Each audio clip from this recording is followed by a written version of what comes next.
It is a Monday here on Birds 365. Kind of a weird Monday because we're not following any Eagles game. Yes, I guess we are. You got to go all the way back to Thursday when they got beat down by the Tampa Bay Buccaneers. So it's a little different. And it'll be a little different because, damn, those Eagles, they always make these big moves right after Birds 365 gets off the air. McMullen and McDonald had signed off on Friday after reviewing the loss at the hands of the Tampa Bay Buccaneers. Little did we know, an hour afterwards, the Eagles would trade one of their best players and one of the most popular players ever here to wear midnight green. Did he ever wear Kelly Green? They never wore Kelly Green during Zach Ertz's time, did they, J-Mac? You would have to talk to somebody who cares about uniforms, but no, I do not believe so. But that kind of stuff doesn't matter.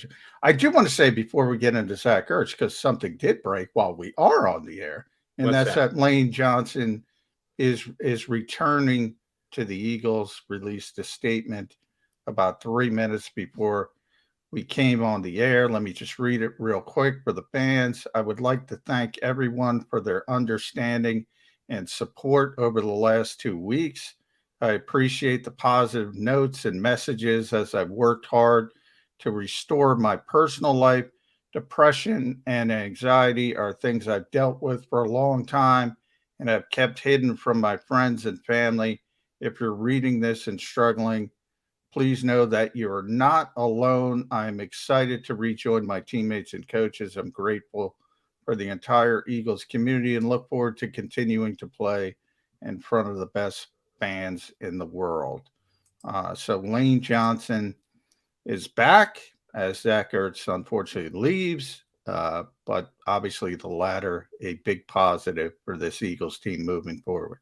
That certainly is, because Lane Johnson still, when healthy, and that's not always the case, and I'm not even talking about his mental health, I'm just talking about his physical health, is still for me one of the best right tackles in football. And although the Eagles had some guys step in and play well enough, Jack Driscoll 1 week, Jordan Mailata a couple weeks, moving from the left side to the right side, the Eagles are better when Lane Johnson is in the lineup, and glad to hear that Lane has been able to work through his problems and rejoin the team this week. So that's a bit of good news. I will absolutely, positively, unquestioned in my mind, say it was bad news that Zach Ertz was traded on Friday. I get the fact that keeping Zach Ertz here, signing to a contract extension, or at the end of the season, re-signing him was probably not going to happen. Small percentage chance something like that could work out. But then again, many believed there was only a small percentage chance that he'd ever wear an Eagle uniform again after the end of last year. And damn if we didn't get another 6 games out of Zach Ertz here. What the Eagles got in return for him, as far as I'm concerned, is not much at all. And Howie Roseman, after Zach Ertz gave one of the best press conferences I've ever seen, and I've been in Philadelphia 30 plus years now, a guy who just flat out gets it, handles his business so well, appreciates the town, appreciates the fans, appreciates what he achieved here, his Super Bowl heroics are never going away. They got minimal compensation in return. So I've got a problem with the trade, number one, and we'll get into it even a little bit more. But maybe a bigger problem that I have is Howie Roseman taking questions from you guys. I don't think it was your question, John. I think you asked the next question, as a matter of fact, about more trades that the Eagles are going to make after trading Zach Ertz, that between now and the trade deadline, which is still several weeks away, that the Eagles would be sellers. And he had the nerve to look right in the camera and say, well, we're not sellers.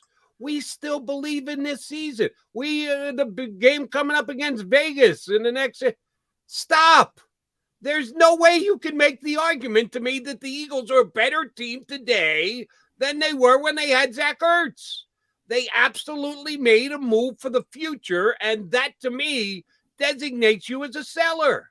And to try and deny it and or frame it in some way to keep Eagle fans believing that they're doing everything to win games this year and make the playoffs as a wild card team is poppycock. Does Howie just think he needs to do this for his own personal cover, or does he believe that Eagle fans are not in tuned enough, not bright enough to understand exactly what the move meant when he made it on Friday?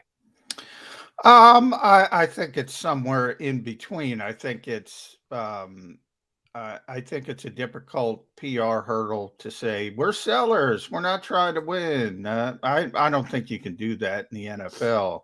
Um, and I always say actions speak louder than words. Don't listen to what a team says. Look at what they do.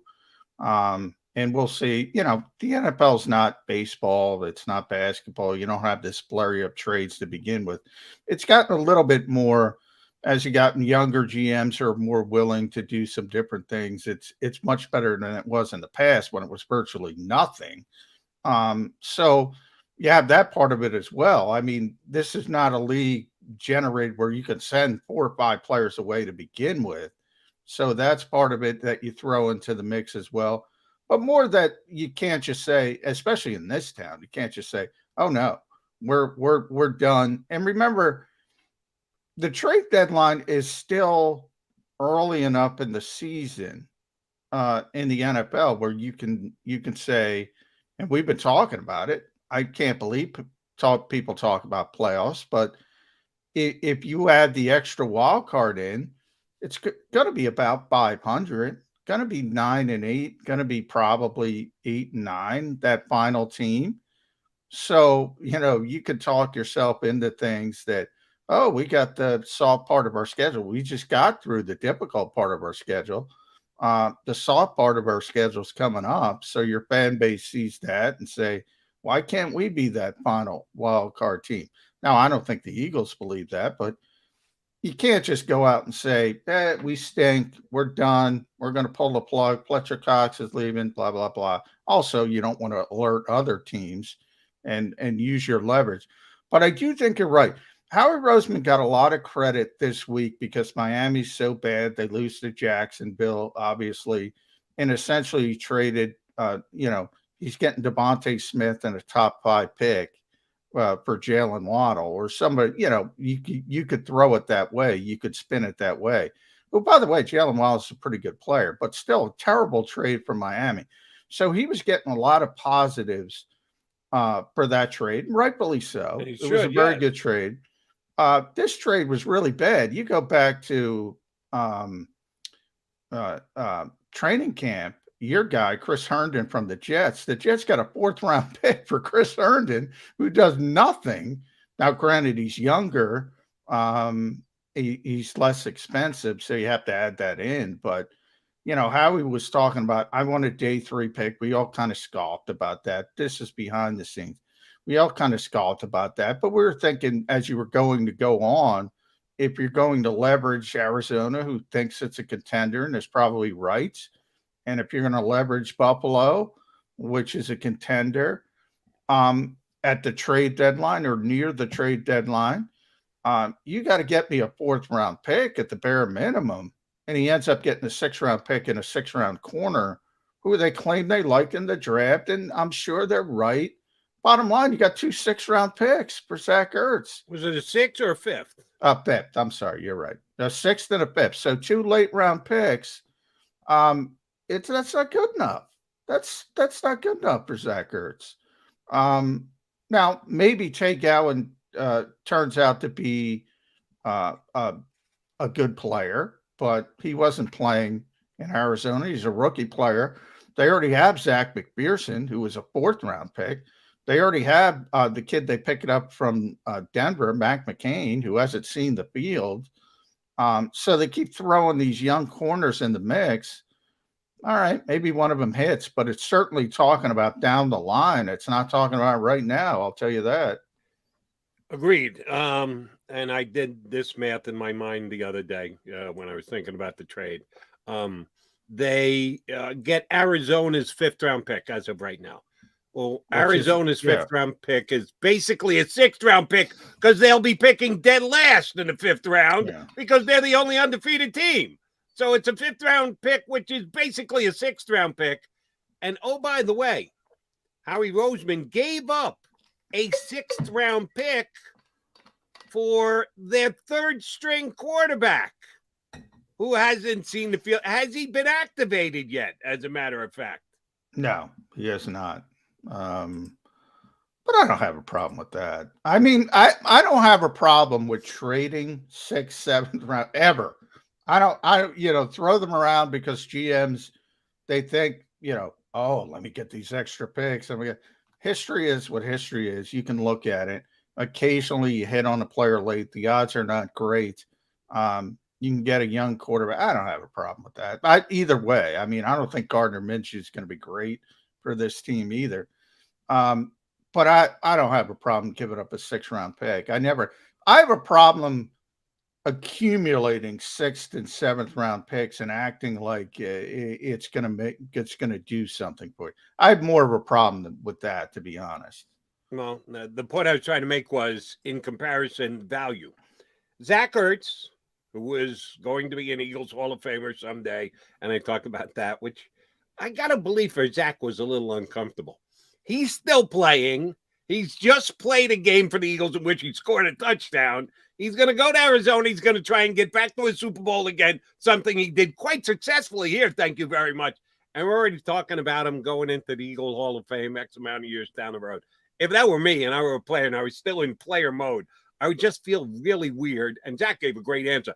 I'm going to kind of leave that up to you guys, which I felt bad that he had to even go down that road. But if you're a member of the media, you want to ask that question. So it's just kind of a hinky kind of thing. But he's a guy who's still a viable guy. And all they got in exchange was a 5th-round pick when just to put a kind of focus on what a 5th-round pick is worth, the maybe potential last pick in the 5th round because Arizona's that good. The Eagles gave up, which is looking like it's going to be a rather high 6th-round pick.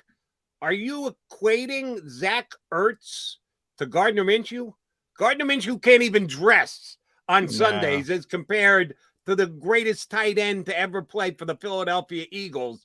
And those things, as far as trade chips going back and forth between teams, are damn close to equivalent. That just doesn't work. That doesn't make any sense if you're an Eagle fan. So that was the point I was trying to make. Howie Roseman looking to upgrade and use his leverage and get the Eagles to be a better team. Not with this trade, he didn't. And I'm sorry, Howie. Well, you are officially a seller. You can't look me in the eye, make that deal, and say, oh, but we're still in it. We're still playing for 2020, 2021. No, you're not. This trade, to me, I look at this trade, has nothing to do with 2021, has more to do with 2022. But I differ with you in one way, Jody. What's that? This trade has a lot to do, mostly to do with Dallas Goedert, in that the Eagles are starting to get a little bit concerned. Howie even mentioned there's not going to be any discounts on Dallas Goedert. When he was talking in the press conference, and he was talking, you think about the extensions early with Jordan Mailata, team-friendly deal. Very people might not understand that. Very team-friendly deal. They're not getting a team-friendly deal with Dallas Goedert because he and his agents know if he hits the open market, he's going to be the highest paid tight end in football. Doesn't mean he's the best tight end, but we talk about this all the time. It's about timing and circumstance. Yep. And they know what they have, and they know what the league thinks of Dallas Goedert, his agents and the Eagles. And they think he's going to be one of the top tight ends. And behind the scenes, he wants to be the guy. He wants to play. He wants to be the number one tight end. And he thought he was going to be the number one tight end. And they've been kind of not splitting time, but they're not playing a lot of 12 personnel. They weren't, as we expected. Nick Sirianni wants to play 11. He has played 11 the vast majority of the time. All of a sudden, you got one tight end on the field. You got the shuffling because Zach Ertz is still a good player. So they want to make Dallas Goedert happy, and they want to make sure they get Dallas Goedert in the fold and extended as quickly as possible. They might have to use the franchise tag. They never like to do that. They always have that in the back pocket. So he's going to be here. But they want to make him happy, and they want to make that very, very clear. And then the second part is Tyree Jackson. Howie Roseman brought him up twice, and he wasn't even asked about him. And he said, if that kid plays like he did in training camp, we got something, which is surprising to me because Not that obviously the Eagles carried him on the 53-man roster for a reason. They didn't want to expose him to waivers. But I thought it would be more of a Mailata situation where, okay, they would stash him on the 53 at the back end of the 53 and continue to develop him behind the scenes. No, they want him to play. And he's getting close from that window, which was 8 to 10 weeks when he had the fracture in his back. He's already on the field, practicing on side fields, doing rehab stuff with trainers on side fields. So he's getting closer as well, and they want to look at him. More about 2022, you and I agree there, but I think this isn't about the Eagles saying we stink and we do this. It's about number one, and by far number one, make Dallas Goedert happy, clear the runway, so to speak, for him to be a true number one tight end. And then the development of Tyree Jackson a little bit further back, more than anything about Zach Ertz. But Howie said, and I was the one who asked the question about Dallas, and Howie said, we knew we weren't going to be able to keep both. Simple as that. Everybody knew that. And he finally went on the record and admitted it. So get what you can get. I just question he could probably have gotten a little bit more, I would think, if he traded him, say, draft weekend. He probably could have been in the 4th round range. And I had heard he got offered 4th round picks in the past.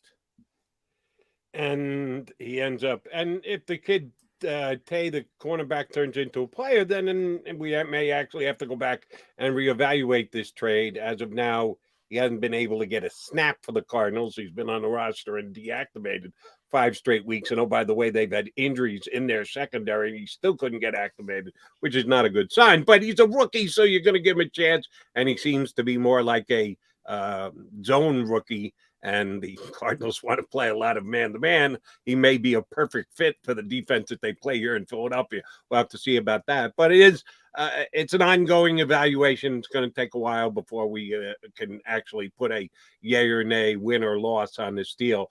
I just don't like the fact that they're attempting to sell it as them doing what's best for the Philadelphia Eagles in 2021.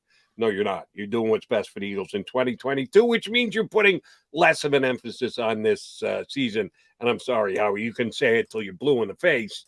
Smart Eagle fans aren't even beginning to buy it.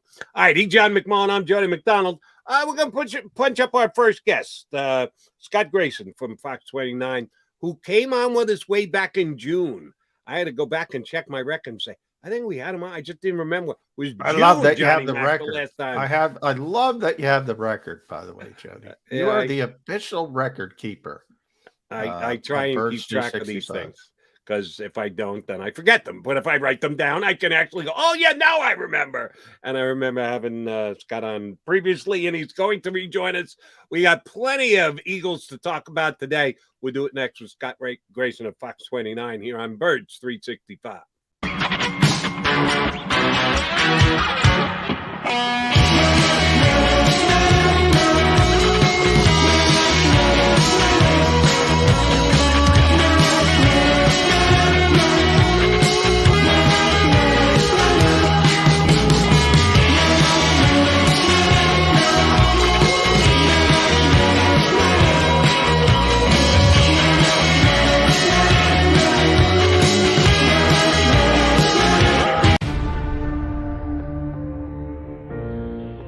When it comes to the fight against insurance companies, large corporations, and the healthcare industry, injured victims are always the underdog. But that doesn't worry us. At Messa & Associates, we're an injury law firm from Philadelphia, and we come to fight. Our clients know that they've got representation with a chip on its shoulder, and it's the same chip that makes Philly the toughest city in the country. Call 215-568-3500 or visit us online at messalaw.com. Messa & Associates, the toughest injury firm in Philadelphia. At Stateside Vodka, every new customer gets the world's best rocks glass, free. What's that? A rocks glass? You're telling me that bottle is cut in half? You could say that. Holy shit. And you're telling me I can get one of these glasses for free? That's right. 1 free rocks glass per customer with each first-time purchase of Stateside Vodka. So good, it just disappears.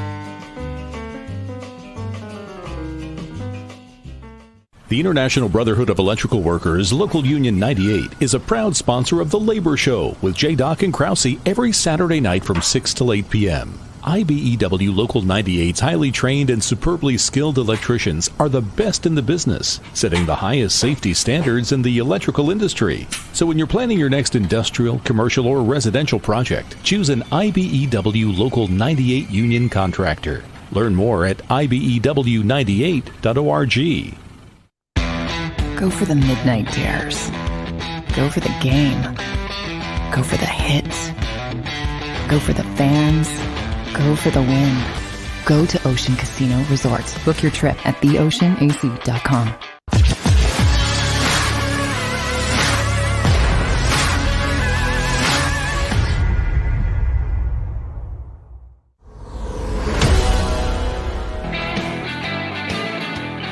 It's kind of an off Monday here on Birds 365. We're not exactly following an Eagle game. They played all the way back on Thursday against the Bucs. I know, by the way, they traded one of their best players, most popular players in the meantime and in between time. So it's kind of a different Monday for us here on Birds 365. But we are glad to bring Scott Grayson of Fox 29 into the mix, who's got his, is that a San Diego Padres old-time jersey you got on there, Scotty? The brown and the yellow? No, Arizona State. Arizona State. Arizona State. Scott's an Arizona State guy. Zach, I don't know why I'm wearing it. They lost on Saturday, but yeah, what happened? Herm couldn't finish the deal. No, it's been a problem. Like Herm Edwards says, don't press send, right? Yeah, exactly. Well, does Herm have a computer yet to press send? That's a good question. Yeah. Scott's an Arizona State guy. So what that tells us, Scott, you were a big partier in your youth. That's what that tells us. That is the party. College was a good time. College was a good time. I enjoyed myself out there for sure. Scott, you and I have that in common. We both went to ASU. For you, it's Arizona State University. For me, it was Albany State University. Okay. I stayed in upstate New York, and despite the fact that we had to do a lot of our partying indoors during the winter, because it's right in the middle of the snow belt of upstate New York, it didn't keep us from partying either. I'm sure. I mean, when you're that age, nothing keeps you from partying. That's true. That is very true. All right, we've gotten off on a tangent quickly, as Jody and I typically do. But glad to have you, Scott. Host of Props and Locks on Fox 29 with our buddy Eitan Shander. We want to mention Eitan as well. But, Scott, a couple big things. I guess we'll start with Lane Johnson because it just happened this morning. Lane releases a statement dealing with some anxiety issues, depression, but he's returning to the Eagles. What does this mean to the team? It's pretty, when he's on the field, they do a lot better than when he's not on the field. Well, I think everyone would agree they'd rather have Lane Johnson on that line than Andre Dillard. Not that Dillard has done badly in the time that he's been in there, but look, Lane's veteran experience, what he brings to that line is clearly a lot. And we all were wondering what's going on here. What is the problem? What seems to be the issue? And they weren't saying anything about it. Now we know why. Obviously, he was dealing with a very personal issue, something that athletes are, starting to become more and more open about. Now, his return, I think now that it's out in the open, at least allows the team to move forward from that and perhaps maybe even get stronger through it. He's going to give that offensive line a shot in the arm, I got to believe. I would like to think he's going to come in and have a lot to prove when he does get back in there. And hopefully they just start doing some more things that they can and should do with that offensive line that they haven't, been doing yet. And I just think that his return is gonna certainly bring that offensive line room. I would imagine in film when the meeting room, those guys are going to be a little bit more fired up, and we'll see what happens. But I think it's just a good thing to know that whatever that uncertainty was that was going on, they can move forward from. But like you mentioned too, Jody, I mean, you get Lane Johnson back, you take Zach Ertz out of the locker room. There's definitely a lot of change in this since Thursday night that this team is going through. And there may be even more change between now and the trade deadline. One of the things John and I spoke about in the first segment, the thing that annoys me is the attempted sale that this team is not in a transition phase. The owner said it way back when he gave Dougie P his walking papers that this was a transition year. Well, no better example than the trade they made last week. 2021 doesn't matter, doesn't count. They're looking ahead to future years. With that being the case, Andre Dillard going to get dealt in the next couple of weeks. Now that Lane Johnson's back, my lot is going back to the left side. John keeps telling me that this league is bereft of offensive line talent, and Andre Dillard put a couple of decent games, not great, decent games on film. Eagles turn around and trade him, or does Howie have to continue to protect him because he was a first-round pick? Yeah, well, that's frustrating, right? When the fans know that a first-round pick is not playing up to their potential, and then you see them thrown and continually thrust in there to prove that pick was worthwhile. That's so frustrating for a fan base to watch that happen. And everybody knew Mailata had beat him out. He got the spot. And now the question is, what are the Eagles going to do? I think it worked out well for them that he was able to go out and put a couple of good, I mean, quite frankly, some good games on tape against some quality opponents. Perhaps his value is going to be as high as it can be right now. And that would be a good time to make a deal.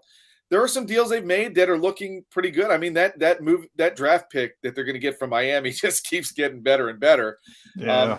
But at some point, you got to ask yourself, how many draft picks do you think you need? I mean, you got another one from Arizona now with the Zach Ertz trade. And you said 2021 doesn't matter. And I agree with you, Jody. I mean, they're clearly sending that message. But I would argue that it does matter in the standpoint of you got to figure out what you have. What do you have in Nick Sirianni as a head coach? What do you have in Sirianni as an offensive coordinator? What do you have in Gannon as a defensive coordinator? And quite frankly, what do you have as Jalen Hurts as a quarterback is perhaps the most important question. And then that begs the question, are you really finding out what you have in Jalen Hurts with the offense that's being called right now? And I'm sure you guys have gone through this since Thursday night.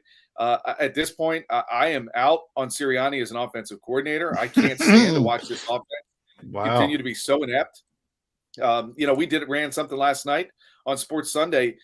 Jalen Hurts has accounted for 40% of this team's running plays. 40% out of your quarterback. What are you – I mean, you're putting way too much in this guy's hands, and opposing defenses know exactly what's coming. There's no creativity, no opportunity to try and build something from one play to a next. I see no scripted material at the beginning of the game. I mean, we all know Andy Reid, that was one of his strengths. You could at least get out of the gate usually with your first 15 plays. I see nothing from this team right now to show me that you can even truly evaluate Jalen Hurts through 5 games. Scott, it's interesting you went that direction because that's the way I was going to take you because of what you were saying. What do we have in Jalen Hurts? What do we have in Nick Sirianni? This seems to have bubbled up last week for some reason. People have said, I'm done. They've slammed the podium like Nick Sirianni does. I'm done with Nick Sirianni as a play caller, as an offensive coordinator. He's terrible. He's putting too much on the plate of a young quarterback. That's the chicken. The egg is, or is he trying to protect the young quarterback? Because I think, I see your face, but let me finish. I think if you look at the numbers, and you brought up one of them, 40% of the running plays, I think 87% of the Eagles offense has been Jalen Hurts. Right in the middle of that, you have his pass attempts. I'm going to give you this number, guys. 3% of Jalen Hurts' pass attempts, 6 of 208 have come between the hashes. 6. Where do you get interceptions in this league?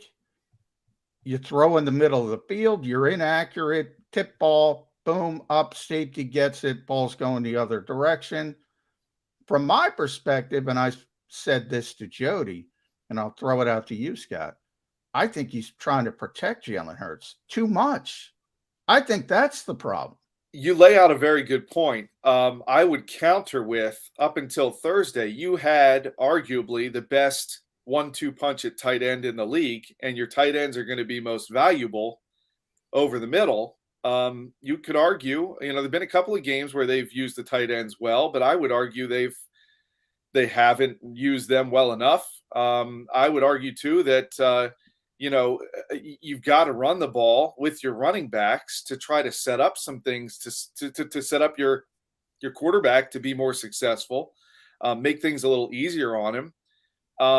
You lay out an argument that they could be protecting him, but if 2021 doesn't matter, like Jody said, and I think we can agree that this team's not going deep into the playoffs if they were even to contend all of a sudden for the division, which isn't happening right now.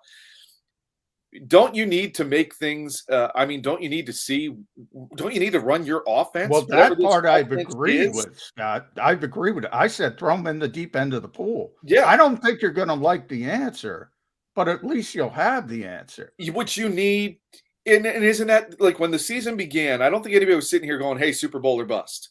It was, what do we have in Sirianni? What do we have in Ertz? Were the two biggest questions. So don't you, like you said, throw him in the deep end of the pool. Don't you need to see, can he sink or swim, so that with these 3 first-round picks, which continually seem to get better and better, you can do anything with that. You can fix that problem. If you think he's good enough, you can address and get a whole lot younger on defense, which is another thing they need to do. But if you don't know, if you scratch your head at the end of the season going, what do we really have in Ertz? Right now he's better than Daniel Jones. Not that that says much. He's better than some quarterbacks in the league, because as much as they may have been trying to protect him, his numbers are not terrible in the sense that he's had to make some throws. Now, he has not made good throws. He's missed targets. There's certainly ways we can whack, his ability at certain times. But I also believe that they're not running they're predictable on offense. They're making so you could be protecting him, but quite frankly, I think you're making his life harder. Look at those screen passes they ran Thursday night. The Bucs knew exactly what was coming.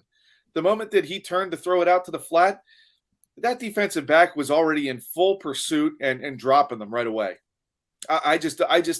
This offense is killing me, and I think it's killing Ertz in that regard as well. And here's one of the realities that Howie Roseman, Eagle fans, everybody else is going to have to start to deal with here pretty soon. If you don't think Jalen Hurts is the answer, which he's not putting a lot of things out there for you to have confidence into, for you to latch yourself upon, where do the Eagles go from there? We've still got no idea if Deshaun Watson's ever going to play football again. He may play first game next year, may get this all behind him, may work it out. Or he may be dragged through the court system for years. And who knows what he comes back as when he does return to football. I'll tell you right now, the NFL draft, quarterback position, not a strong suit this year. So the Eagles can have all those draft picks and draft capital and the ability to move up. Move up for who? Who's the guy who's going to be this is going to set the franchise right for the next decade? I don't know that he exists in this year's NFL college football draft. I completely agree with you. Every Saturday that I watch some college football games, there's not that Trevor Lawrence that jumps out to you as a clear number one. There's nobody there at that level. And I'm out on trying to go the route of say, hey, okay, get an Aaron Rodgers or try to get a Russell Wilson. You need to get younger, and the rest of your team is young. This is an opportunity to really build from not the ground up, but somewhere not too far away from that with some young talent that you've got, in certain positions on offense. And like I said, you can get a little younger on defense. And then if you can get that guy, whoever he is, that's got a lot of fuel in the tank, not somebody near the end of his career that's looking to win right now, because quite frankly, I just don't know. The way Dallas is playing, the way that they've built their team, you look at Trayvon Diggs and Micah Parsons, that defense now has a core that's going to be really annoying to deal with twice a year for the next decade. And quite frankly, the Eagles don't have something like that. And, I agree with you. Where do you go? That is the problem right now. If you say he's not the guy, then where do you go? What do you do? Do you try to parlay some of those first-round picks into a first-round pick in 22 somehow? Do you trade forward and try to fix some other holes because there's enough of them, and maybe hope that class produces something better? I don't know. I agree with you, Jody. There's no good answer, and I don't know that I want to go the Deshaun Watson route right now. Look how quickly he's been forgotten. around the league at this point. Oh, he'll come forefront of mind very quickly when might be in Miami. Realizing how bad this draft class is. Oh, the Texans are going to do just fine moving Deshaun Watson. Mark my words. Yeah, no, you're right. And the moment he gets back on the field with whatever suspension, if one comes, we know his talent. We know what he can do, and he does fit the mold of, like I was talking about, being young enough, have enough fuel in the tank that he would give you what you need. And we know that these guys, Howie Roseman and Jeffrey Lurie like what Deshaun Watson can bring to the table on the football field. The question is whether or not they're going to be willing to deal with whatever happens as a result of his off the field issues at this point to get there. But he is probably right now the best option out of everything. I agree. I don't think there's an option right now that you could point to and say definitively is a solid potential franchise quarterback in college. And we always have to add, Deshaun Watson doesn't want to play here until he changes his mind and puts the Eagles in a mix. It doesn't even matter. It's more likely Miami than anything else. But all right, let's talk about the coach, Scott, because I got a lot of this last night. Kellen Moore's the greatest play caller in the history of mankind, evidently. The Cowboys have scored 35 points, I think, 7 straight games, is it? The Eagles, people forget, interviewed Kellen Moore to be the head coach of this team before they landed on Nick Sirianni. Now, I want to point out, I think it's fair, that Kellen Moore has Dak Prescott and Amari Cooper and CD Lamb. Michael Gallup's hurt, but Cedric Wilson's pretty good. Ezekiel Elliott, Tony Pollard, a great offensive line, on and on and on. Nick Sirianni's got a quarterback who started 10 games, Jalen Reagor, who still looks like not good. Let's be kind. You can't say anything nice. Don't say anything negative. His best playmaker is a rookie wide receiver. And by the way, I have this on good accord that when Nick Sirianni looks down at his play card, the biggest part of his play card is Devontae Smith. Bill Walsh couldn't look like a good play caller with this team. Is that fair to say? I think that is fair to say. I don't know. My biggest problem continues to be, if I'm Miles Sanders, I'm doing one of two things after every game. I'm either laughing when I go to the bank because I don't have to do much to cash that check, or I'm frustrated because I know what my ability is. My team continues to lose, and I want to continue. I want my chance to be a part of bringing a win to this team, and that's probably the latter, knowing the competitor that Miles Sanders is.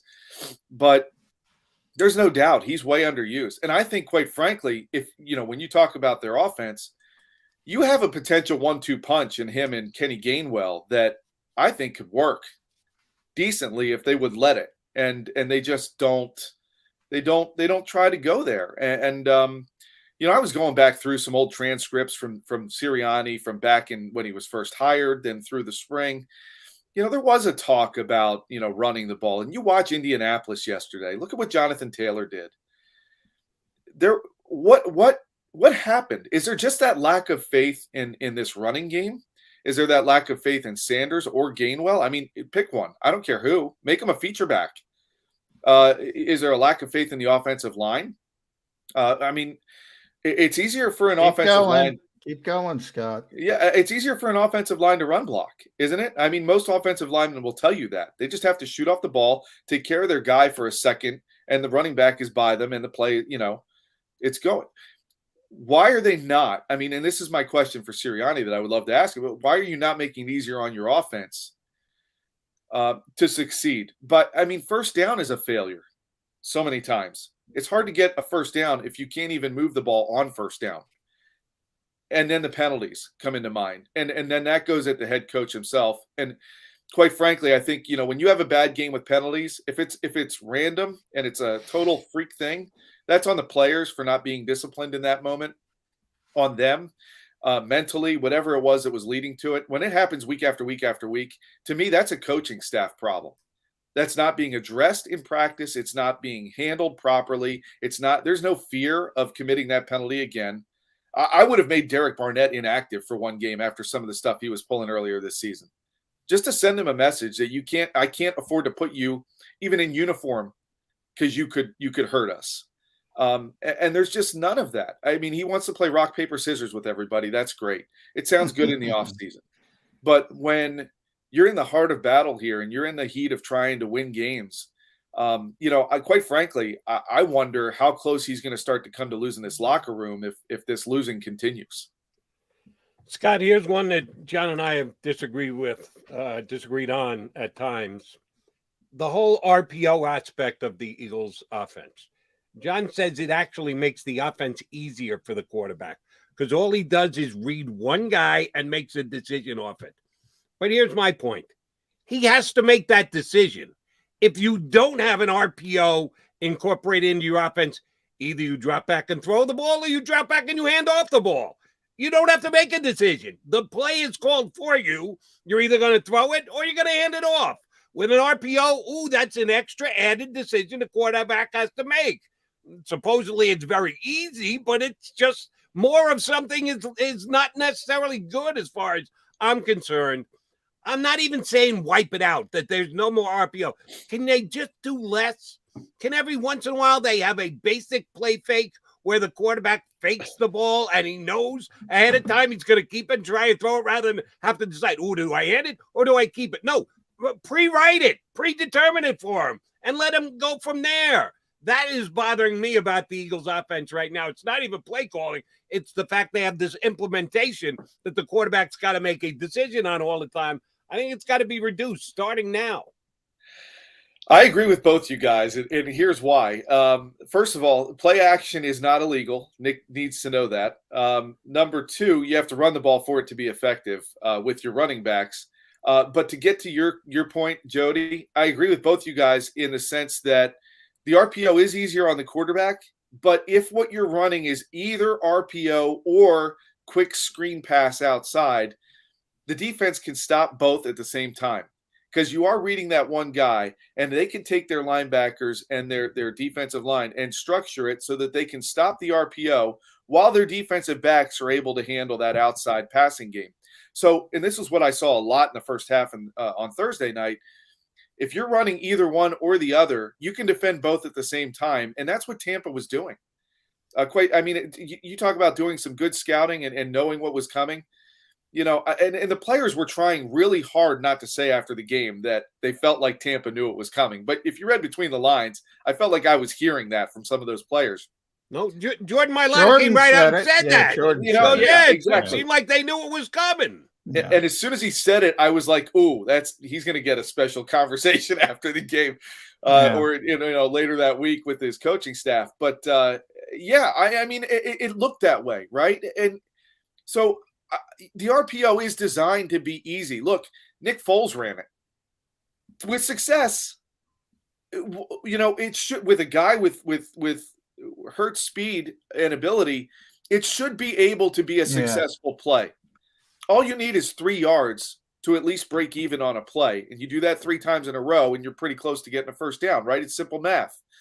But this team can't even do that. And I think it's because they're too predictable with their outside game, with the RPOs. They run too many of them, quite frankly. So, Jody, that's where I agree with you. Like, yes, not blow it up and take it out of the playbook, but use it less. It will be more effective if it's not expected on every possession or even every set of downs.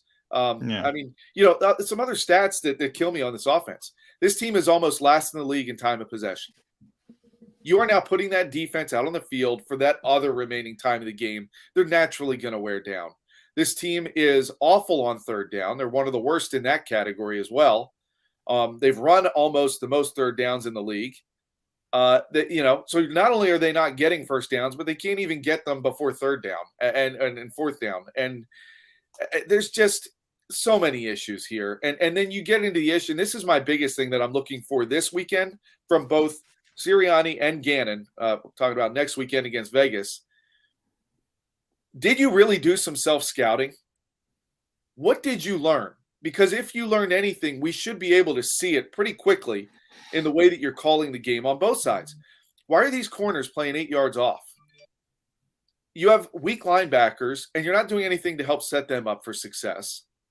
Just everything in general on that side of the ball too is frustrating because you just see teams move down the field and down the field and down the field. And if they could get a few stops, the offense has put up enough points in the past to win some of these games, and it just hasn't happened. So the whole thing, I need to see that they self-scouted themselves, that these young coaches learned something about themselves, because you heard the lip service on Friday from Sirianni. Oh, yeah, we're going to self-scout. We look at ourselves all the time. I don't need to stop play calling. I think it's going well. That's my expertise. Really? Because if it's your expertise, I should see some expert calls, coming forward here, especially against some weaker teams that they have coming up, as you guys all know, in the next few weeks. Well, Scott, I want to point the finger at the top floor of the NovaCare complex. I mean, does this really surprise people? Rookie head coach struggling. Rookie defensive coordinator struggling, no experience, no veteran voice on this coaching staff that has been through it before. They have trouble with their messaging. Jonathan Gannon saying no scheme, gets killed for that. It's got to come back. I didn't mean that. Nick Sirianni's got to talk about simplified offenses versus RPOs. Everybody's saying, guess what? I can tell you what everybody, forget about the Tampa Bay Buccaneers. I can tell you what every college in this country is going to run on Saturday. A bunch of RPOs and bubble screens. Everybody knows what's coming. So you have an RPO offense with a cover 2 defense, and you lose the time of possession game. Like, is this surprising to anyone? Why isn't it surprising to Jeffrey Lurie and Howie Roseman? Well, I've wondered about that in the sense that, look, how involved are they in structuring the play calling here? Because like I said, when you go back and listen to Sirianni when he was hired, he talked about a running game. He talked about, some. Well, Jeff, quick, Jeff doesn't want a running game. So throw that out the window. So how much are they getting, and he's a new head coach. He's easily manipulated, right? Because he wants to please the boss. He wants to try to have a career as a head coach in this league.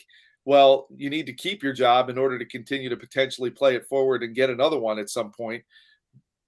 But how handcuffed is Sirianni? None of us know the answer to that. But you have to believe there is some of that going on, which is a problem in and of itself. And you talked about, John, one big issue that you look at. You won a Super Bowl not that long ago. You had some sort of a recipe in place that you could try to follow to cook that up again.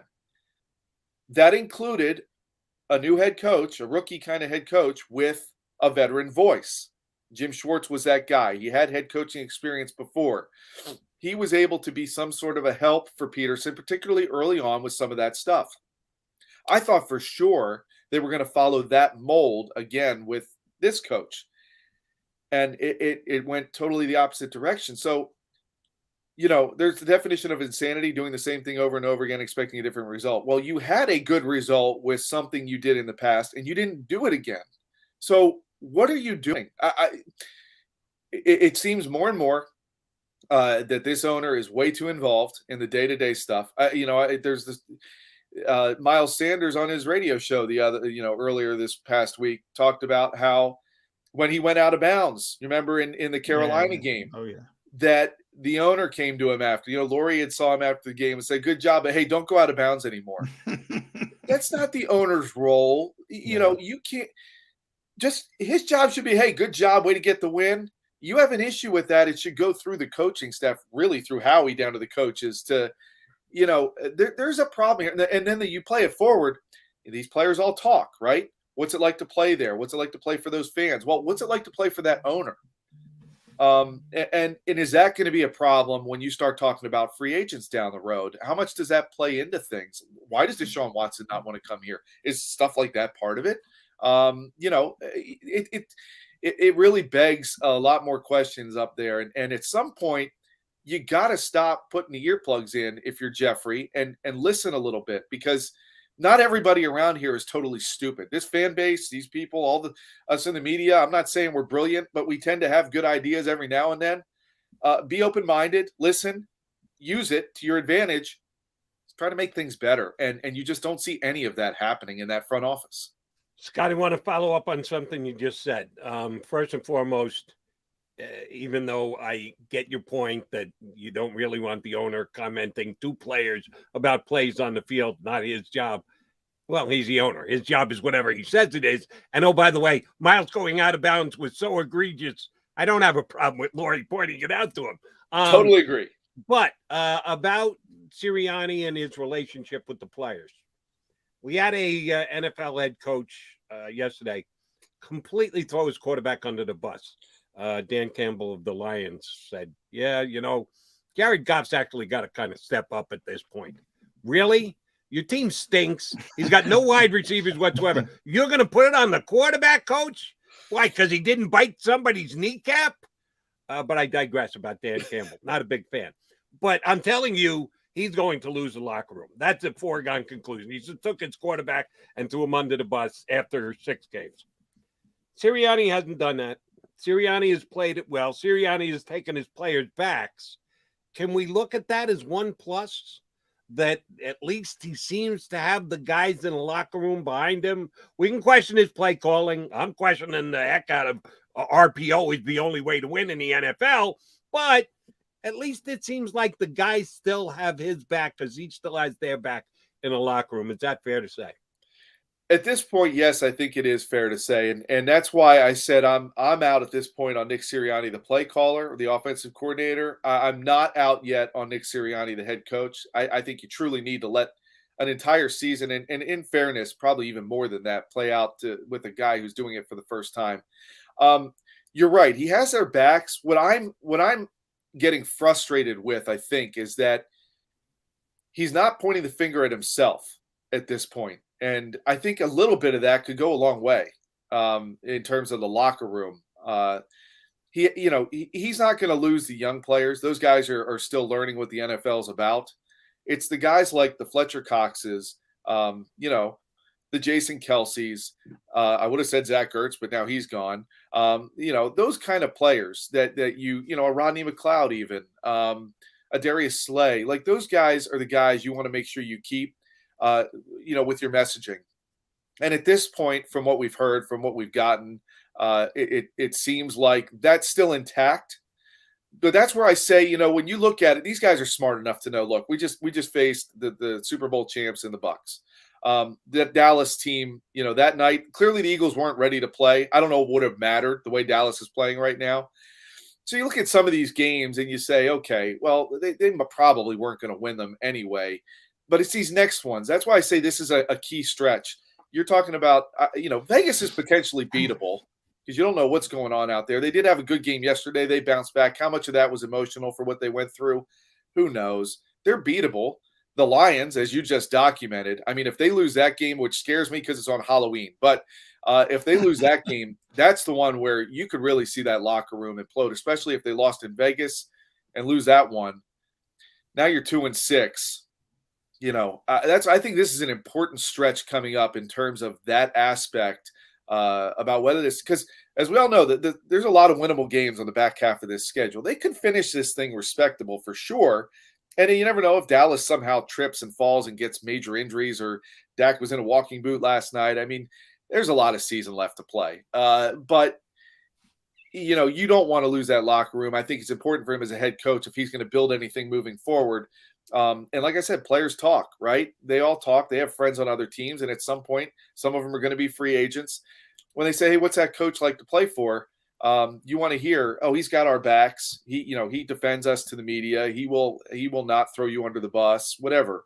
Those are important qualities. But that's why I say these next few games are going to be huge for whether or not he loses this locker room. Because if there's no changes, if there's no modifications, if there was no in effect, modifications to what they've been doing from self-scouting with these extra few days, that's where you start to see some veterans going, What's going on around here? And John, we don't get you don't get to get up close with these guys like you used to in the locker room right after a game. And I felt those were valuable interactions.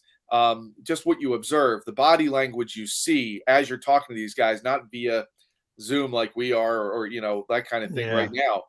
It's very valuable with I think evaluating human beings, and that's a key aspect you're just not getting right now. And speaking of the old days, and by the way, everybody watch Scott Props and Locks Box 29, Sports Sunday Box 29, so you can see him every week. Last one from me, Minneapolis. You were there with me. Zach Ertz, 4th and 1, split out wide, essentially game-winning touchdown. What did he mean to the Philadelphia Eagles, this organization? I that was a tough trade, right? I think a lot of people have had a tough time. You knew that it was coming. You knew that it was going to happen just from the way it all back to when he was yelling at Howie last year. Zach Ertz, to me, one of my favorite players, I think, of all time around here. Just the way he carried himself. This guy played through a lacerated kidney. Yeah, if that's not Philadelphia, I don't know what is. He left everything on the field in Minneapolis, as you talked about, John. Every time you went to talk to him after a game, you got real. You got real in the moment, emotion, thought, not, coach speak or word play on saying the right things, being politically correct. You got what Zach was thinking in those moments, good or bad, after good games, after bad games, whatever it was. Obviously in the media, I appreciate that the most out of players when they're real with you, because we're essentially, I feel, the middleman between the players and the fans. So when you say that to us, you're talking to the fans, and you're being real with the fans, and that's all they want. I thought his press conference after his trade was spot on. It was Zach Ertz to a T. It was the guy, like I have a 15-year-old and a 12-year-old son who both play baseball at a pretty high level and are very competitive. And Zach did an autograph signing down here one night at a Verizon. I took them down there. I wanted them to meet him, get their picture with him. And I said to them when he was traded, I was like, this guy is one of the few role models right now as far as athletes that I would consider. Carries himself the right way. It meant something to him to be here. And he's the kind of guy who I totally feel like is going to come back to Philadelphia, live here for the rest of his life, not have to pay for a drink ever again, hopefully, around here whenever he's done. And quite frankly, I'm happy for him that he's getting the opportunity to go to a team that has a chance to win a Super Bowl this year. To me, he has played this game well. You think about when he's been criticized. When he said, it meant something to be criticized, I liked that. It drove me. You go through and you hear all the time, oh, when you're in high school, you're so good. You're going to be great. You're going to be great. You know what? These guys and these young athletes, they do need to be told, you are good, but you could be better. And when the fans get on you and boo you because you didn't block, you remember early in Zach's career, the one play? Yeah. Oh, yeah. He didn't block. He remembers it. Of course. But look at what it did for him. He took it the right way. And I think, it's a shame he's gone. I loved talking to Zach after every game. He was one of the last guys to leave the locker room. You know this, John. And he would stand there and talk to you for a long time, quite frankly, until I think the rest of the media relations staff wanted to go home. It was like, all right, guys, that's it. And, so I'll miss that about him for sure. And, wish him nothing but the best. And, oh, by the way, he did leave the door open for a potential return to get those 12 more catches he needs to get to catch Harold Carmichael as the all-time leading Eagle receiver. Just something I think Eagle fans can finally think of for the future, because we don't know when the Eagles are actually going to be competing again. Howie Roseman says right now, despite the trade, I need to see it with my own two eyes. Scotty, great stuff. Appreciate you coming on board. Good luck to ASU the rest of the year. Herm's one of my favorite coaches of all time. So, yes, even though I didn't go there, I went to a different ASU. I'm pulling for you, buddy. Thanks for jumping on with us today. I always appreciate chatting with you guys. Thanks for having me on. Thanks, Scott. Scott Grayson, Fox 29, did a good job for us. Strong opinions, and maybe because I agreed with most of his opinions, sounded like he knew what he was talking about. He's John McMullen. I'm Jody McDonald. We are the Mac and Mac guys. We still got an hour to play here on Birds 365. Stick around.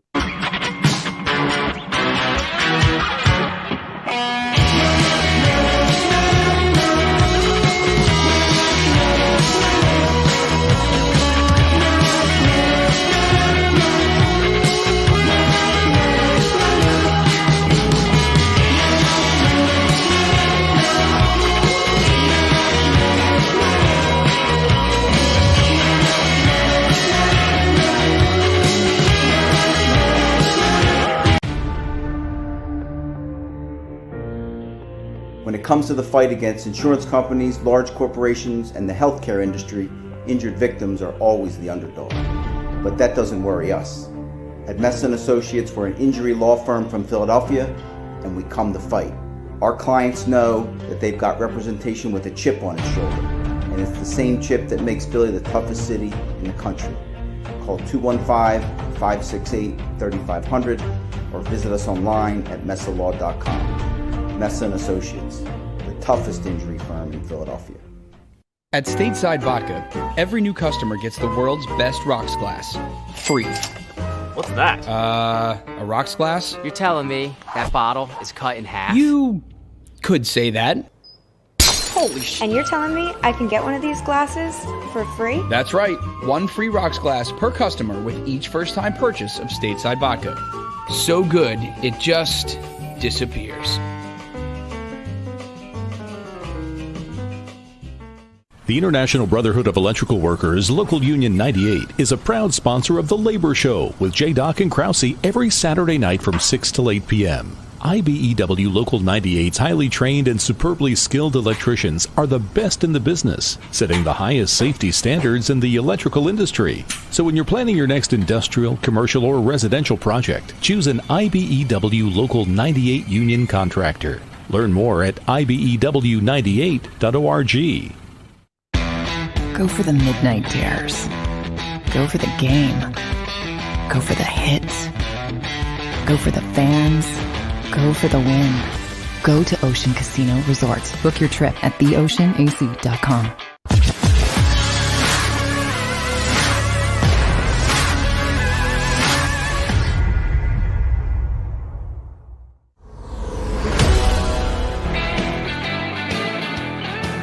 Number 2 on kind of a mixed Monday here on Birds 365.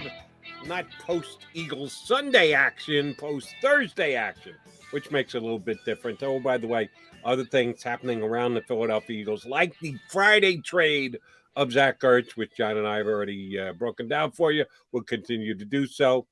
And the return of Lane Johnson to the Eagles.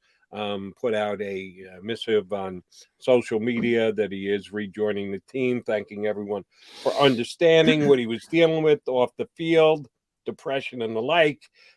He is coming back to play and back to practice and back to becoming a member of the Philadelphia Eagles. John, you've been around players for a long time in the locker room, got to know some of these guys personally. And different players react differently to things around them. Certainly, everyone's going to have a reaction to the Zach Ertz trade. You haven't really had a chance to talk to any of the players. You will get to do that coming up in the next week or two. And also Lane Johnson returning. Lane did take off a couple of weeks in the middle of the season. I'm not doubting for 1 second that he didn't need it. I'm sure that he did, because Lane Johnson, if ever there's a guy that I would consider a warrior, he would be one of them on this Eagles organization over the last several years. But he needed some downtime now, and he missed a couple of games. And oh, by the way, the Eagles didn't fare all that well. They did win the game in Carolina, but they got beat in a couple of the games that Lane was out. How does that play in a locker room? Because players look at things differently than fans. Fans even look at things differently than the media. The only one I'm worried about now is the players. Are there anybody in that locker room that's going to cast a scant eye at Lane Johnson because he basically needed a break during the season? He's a veteran. He's a leader. He's a guy that guys look up to in the locker room. How's it going to play that Lane needed to take a break from playing from the Eagles this year? Yeah, I mean, everybody's different. Number one, you have to say that. So there's a lot of people in that locker room. So not everybody's a monolith. It's not going to be everybody. It is a little different with a veteran player like that, a leader ship. This generation is different. I mean, let's be honest. If you're being honest, you go back a generation or certainly two, this would not have spun well, to be honest. It's a different world today. People are more accepting, certainly, of mental health. And we've been through it before with Brandon Brooks, who ironically is, Lane's best friend on the team. They play right next to each other. I do think people forget all the time. These guys aren't Madden players. They have personal lives. They have personal problems. They have personal issues. And then you add on to Lane's got a big personality. So you don't think of him as a guy who's depressed or a guy who has anxiety. He's one of the guys front and center, good, bad, indifferent. Scott Grayson just talked about that with Zach Ertz in the locker room. Lane was one of those guys as well. Lane will talk after any, the worst loss possible. So he would not be the guy you would think from the outside looking in is struggling with depression and anxiety issues. And that's, what he's trying to do. You see with the statement, trying to help other people as well. You're not alone. A lot of people. And the pandemic greatened this massively. Sure. I mean, you have people stuck in their houses. They can't see their family, their grandparents. They can't get married. People had to cancel weddings, on and on and on. People talk about COVID-19, about the start. It's almost like football when you look at Jalen Hurts and say, these are the numbers. And we'll get back to football. But I want to say this real quick. And you say, these are the numbers. How many did? How many people were affected by lockdowns and things of that nature, and just their mental health was just destroyed? It's one of those underreported stories they'll be talking about 20, 30, 100 years down the road when it continues to unfold. Look, you deal with, and this is one of the most difficult parts of being a head coaching job. I always remember Bill Parcells, because I thought it was great. He would give advice to his guys, his assistant coaches who became head coaches. One always stuck with me, and it was, there's going to be 4 or 5 things that happen every day in professional football that you don't want to happen as a head coach. And if you can't deal with it right now, don't go for this job. Go get a different job. Don't be a coordinator. Be an assistant coach. It is a tough gig to deal with. You wake up one morning, you think Lane Johnson's going to be your right tackle on a Sunday, and all of a sudden he's gone and he can't play the game. And it's just part of it. It's a difficult job. But you think of the person first. And that's what Nick Sirianni has said. His 5 core values. Number 1 is connecting. And I give this organization a lot of credit because they held the line on this. There was no whispers. There were no talk behind the scenes. Deeply personal issue. And they respected his privacy and respected the person. And Lane Johnson's already done enough for this organization that he certainly deserved that. And I guess the point I'm trying to make is just a little surprising. You made a really good speech there, JM, about COVID and getting through and dealing with it, and the certain things that people deal with that we don't know about because it doesn't have an immediate impact but have a long-range impact. We're on the other side now. We're not done with it. We're still in a pandemic state, but it's certainly much less than it was last year. And Lane Johnson made it through last year, and most of you players made it. I wasn't saying, I was just using that as an example. I think Lane's issues are more personal. They're not COVID related, but I'm just bringing it up from a mental health standpoint. That was just an example, but from his standpoint, he's had been dealing with some personal issues, some family issues, and obviously it affected him. And, as he mentioned in his statement, he's been that type of guy. You think about Lane Johnson, 6'6", 320 pounds, this powerful guy. He hit it, He didn't tell his family. He didn't tell his friends. He didn't tell them about depression and anxiety because he's supposed to be the big, strong guy. Same thing with Brandon Brooks. He said that over and over again. You're on the air, Jody. I'm sure you've gotten some criticism from people. We deal with that kind of stuff all the time. It's not fun sometimes, but you accept it, you move on. Some people have a more difficult time handling criticism than other people. Could be something as simple as that.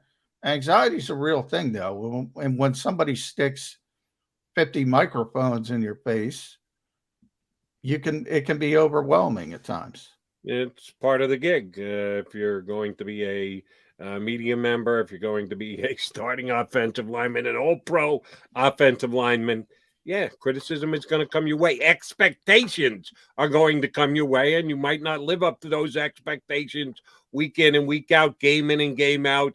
It's not easy. We're fairly compensated. He's tremendously compensated. So there's an upside to taking on this very tough task, but it's kind of expected of you. And I want to echo your sentiments about kudos to the Eagles that they let Lane Johnson deal with this the way that Lane Johnson felt he needed to deal with it. He took the time off that he needed. He made the statement that he did today via social media to explain why he was out up until this point in the way that he wanted to. Good for the Eagles for having their guys back and letting him deal with it the way that he deals with it. But now Eagle fans are going to want to know, is Lane Johnson coming back as Lane Johnson? Is he going to be able to play like the right tackle, the all-pro, arguably best right tackle in football at times during his career? I would certainly rate him as that level type player. Is he going to be able to play like this, or is this something we're going to see a change in his play? Yeah, I mean, that's something you don't know. We're going to have to see how this affected him in season.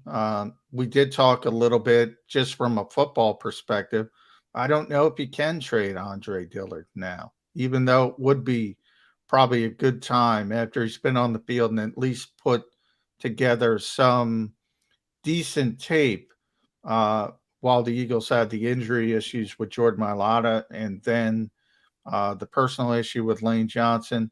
In theory, you could spin him off for something at least relevant and certainly better than if you rewind to training camp when he looked like a total lost cause.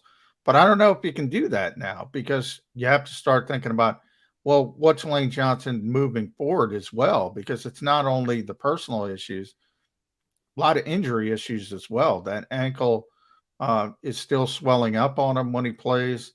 So you have to start thinking about life after Lane Johnson from a football perspective.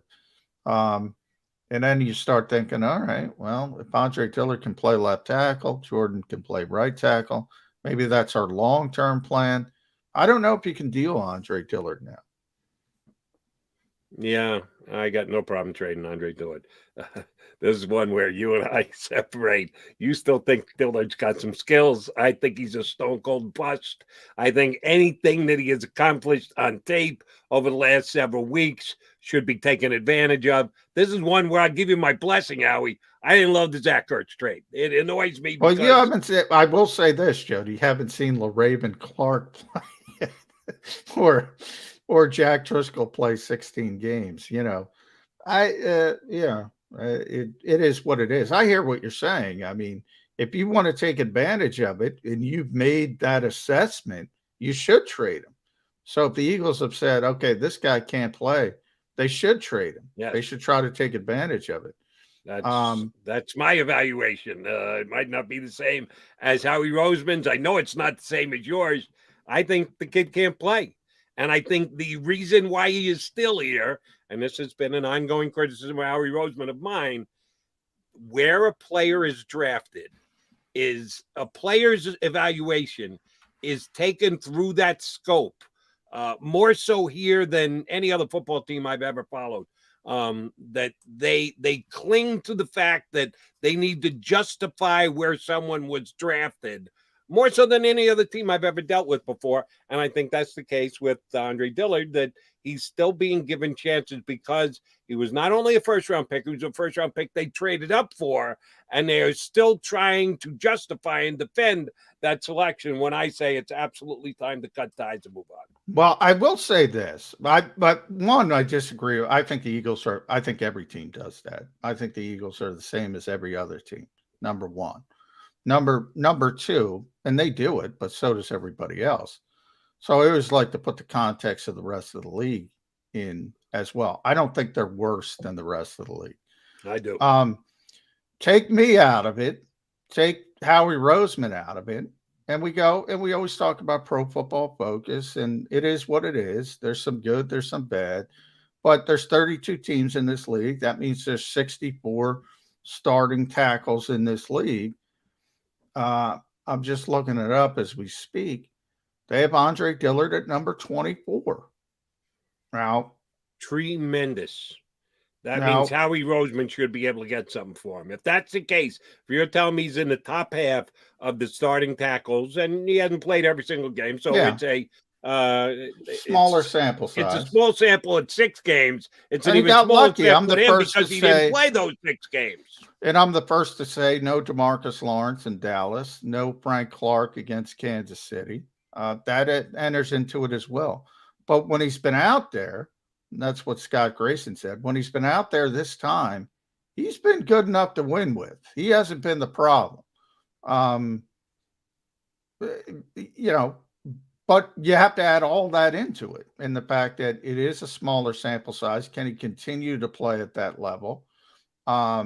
Certainly the opposition's going to ramp up. He played very well against Brian Burns, did not play very well against Shaq Barrett. So already you see the kind of difference, but those are both good players. So there's some good, there's some bad. But I think it's unfair to say he's played poorly when he's been thrust into the job this time. I think he's been above average. And I think those PFF numbers who don't care about Howie Roseman, don't care about John McMullen, they're telling you the same thing. Just let me ask you a quick question. Thrust into the job. That's how you just described Andre Dillard playing. Well, this time. He was thrust in it because of an injury and because of a personal problem to Lane Johnson. Right. So he wasn't supposed to play. That's all that means. Okay. Because that's kind of his job, right? He shows up every day. He plays one position. We've already determined he can't play multiple positions. He plays one position. So he's going to play. He's going to play left tackle. Either he's going to sit or he's going to play. I have trouble understanding why it's difficult to be thrust into a position when you only have 2 options: sit and watch. I'm always interested to see. I'm always interested to see what Jody Mack, what you latch onto. All I meant was he was thrust into action because of an injury and because of a personal problem to Lane. Nothing more than that. Okay. He's a backup. Yeah. If somebody sprains an ankle, you got to be ready to go. I was just merely stating he wasn't supposed to be playing. And by the way, he wasn't supposed to be playing because he lost his job to Jordan Mailata. All I'm trying to say is he wasn't supposed to be playing. He was back in there, and he was back in there playing at a pretty high level when he wasn't supposed to be playing. Now, the bad stuff is why he got to the point he wasn't supposed to be playing. That's all legitimate. But I'm saying when he came in, when he was forced to play because of other issues, he played better than most people expected. And I would probably put the Eagles in that category as well. Yeah, I know every once in a while I'll get off on a semantical tangent. Being forced to play doesn't seem to that's not the way I would describe it. When your job is to play and you're not good enough to play, and then something happens that necessitates you're playing, you're supposed to be ready. You're not being forced to play. You play, and you're good enough or not. And he has played better than certainly I expected, because I think the guy stinks. But if that's the case, Howie Roseman, pull a rabbit out of your hat. See what you can get for this guy, because if he's playing going forward, I don't think that bodes well for the Eagles' offensive line, because that means Mailata is on the right-hand side, and I think Mailata is the superior left tackle, and that's where he should be playing week in and week out. All right, he is John McMullen. I'm Jody McDonald with the Birds 365 Mac and Mac guys. Come back. John, I do want to turn the conversation to the quarterback position again, because something dawned on me this weekend watching the entire NFL, which we were both allowed to do. Except for you. You went to Lowe's. I stayed in front of my TV and watched football all day on Sunday. The Eagles have an issue. And it's not even an Eagle issue. It's a tangential Eagle issue at the quarterback position. I'll explain when we come back. He's John McMullen. I'm Jody McDonald. Mac and Mac guys on Birds 365.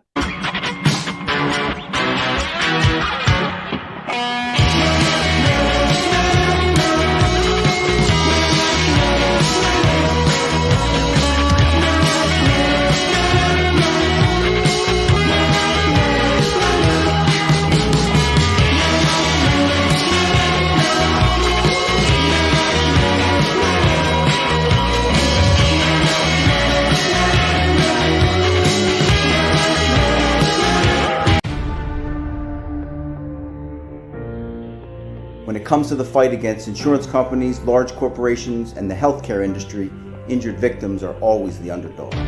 But that doesn't worry us. At Messa & Associates, we're an injury law firm from Philadelphia, and we come to fight.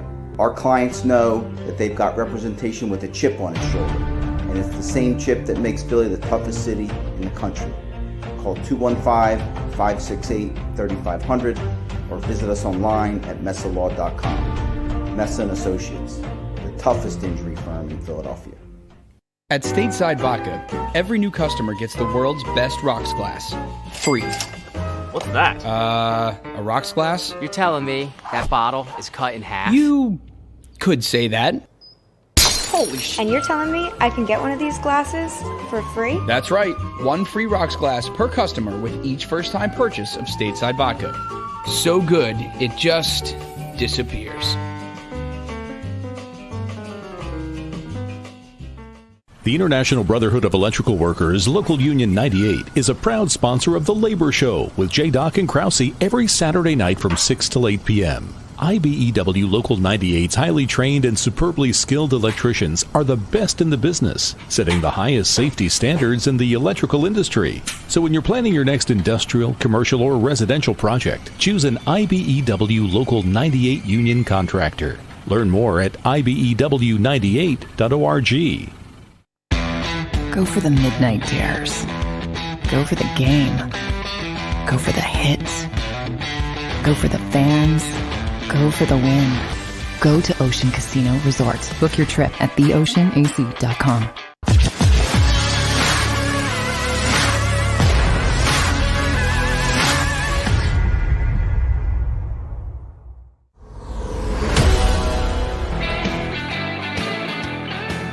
Mac guys here on Birds 365. We're doing a lot of recapping today. A bunch of things that have come up, certainly. Eagles get beat Thursday night by Tampa, looking ahead to Sunday with the Raiders. Zach Ertz gets traded on Friday, which, Johnny Mac, I do have this quarterback thing I want to bring up, but this is dawned on me. You said here on Birds 365 on Friday that the vibe around the Eagles yesterday was the Zach Ertz trade is very alive and that something could happen in short order. Oh, damn, like hours later, he's no longer a Philadelphia Eagle. What was it that told you? Was it someone who told you on or off the record that it's all but a done deal that Zach Ertz was going to be elsewhere? You said it with pretty good confidence here on Birds 365 on Friday that the Zach Ertz trade was coming down. What led you in that direction? Well, I was told early on that he was probably going to be moved by the trade deadline. Then you saw Zach coming off the field after the loss to Tampa Bay was really emotional. Seemed like he knew trade was coming down. By the way, that's an interesting part of this. The Eagles evidently agreed to the structure of the deal either Tuesday or Wednesday. I forget which day. And they allowed Zach Ertz to play on Thursday. which if he gets hurt, I mean, there's no deal. I thought that part was really interesting, but they, wanted to give him an opportunity to go out on a high note with the Eagles. We always talk about Howie Roseman being the bad cop. Maybe football said she should have been the bad cop there, to be honest. But everything worked out. He got his touchdown. But yeah, it was, and Zach knew that was going to be his last game, obviously, and that's why it came off so emotional. Even though I've been knocking Howie Roseman pretty good today, as a matter of fact, I got to give him props because he did roll the dice a little bit, either for one of two reasons. Number one, he wanted to do the right thing by Zach Ertz, as you just explained, let him have a fond farewell, a bon voyage, and damn if he doesn't get a touchdown in his last Eagle game. Or the fact that, yeah, they still wanted to win that game. That had they won that game, had they beaten the Bucs and gotten a 3-3, maybe they even go, yeah, no, never mind. Or maybe they go back to Arizona and go, no, remember that deal we agreed with? Tentatively, it was tentatively. So now if you want to do that deal, it's going to cost you that much more because we don't necessarily want to take a step back. I don't know if that was actually in play, but I'll give Howie the benefit of the doubt that maybe it was. So they end up losing and they pull the trigger on a deal and they got lucky. You're right in that Zach didn't get hurt, but no, I'll give Howie credit for that one. Sometimes I think Howie needs to be called on the carpet. Sometimes got to give him credit. The Miami trade does look that much better now because that leads me into what I did want to talk about next. Quarterbacks, NFL draft this upcoming year. With the loss to the broke the second longest losing streak in the history of the National Football League, Jaguars, yesterday morning. Did you at least get up to watch that, or were you already at Lowe's by the time? I did not see much of the Jaguars Dolphins game. Poor London. I mean, boy, come on. What are they doing to London? They get the Jags all the time. What do you mean? They're the Jags home away from home, London. I told you that stat, which is amazing to me. They've been playing these London games for a long time now. They've never gotten a game between two winning teams at the same time, which is unbelievable if you think about it. You think by luck you would have gotten one, a team surprising. Right. They schedule it long before the season starts, so somebody's got to come in at 5-4 at some point, don't they? Well, no, they've had winning teams, just not two winning teams matched together. So 5-4 against 5-4. Yeah, yes. Yeah. So you think at one point it would have worked out, but no, they continuously get these games, and I don't know. That's the thing about the NFL that's brilliant. You had, I think, 3 overtime games yesterday, and they were all brutal games. I think it was only 2. Right? Jacksonville wasn't overtime. It wasn't an overtime game. No. Yeah. 2. They won on last play. They won on the last play. Almost. So you had a couple walk-offs in overtime. You had the last play there. But you had these close games, and you're like, wow, that was exciting. But, man, there was bad football to get to that last play. And I think people forget about it. It's interesting. And part of that bad football will not be the point I'm trying to make. But the Jaguars are now a team with a win. Yeah, go Jags. Good luck with that. But they actually moved ahead of the Eagles. When I say ahead, I guess I should say behind the Dolphins in the draft order. Because they've got a head-to-head, and it doesn't have to do with head-to-head. It has to do with strength of schedule. The Dolphins, as of right now, have the second pick in the draft, which means the Eagles have the second pick in the draft.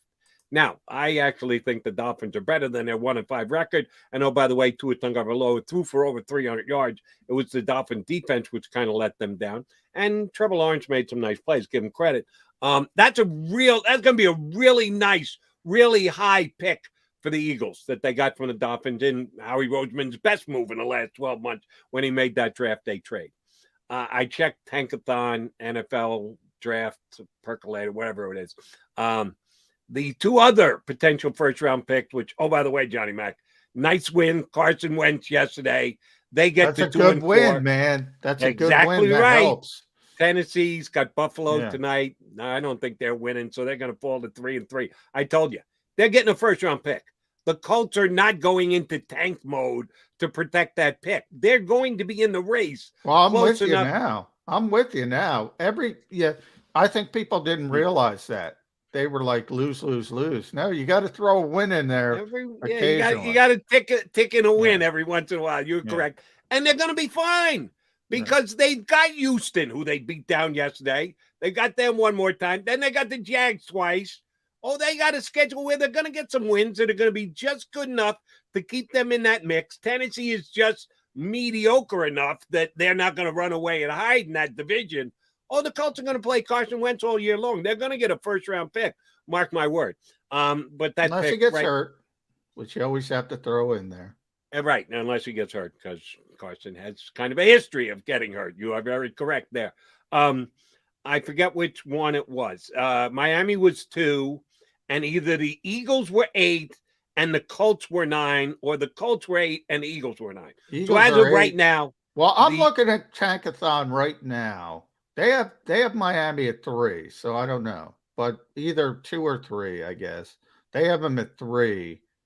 I looked at it this morning. I had them 2nd overall, Jacksonville 3rd.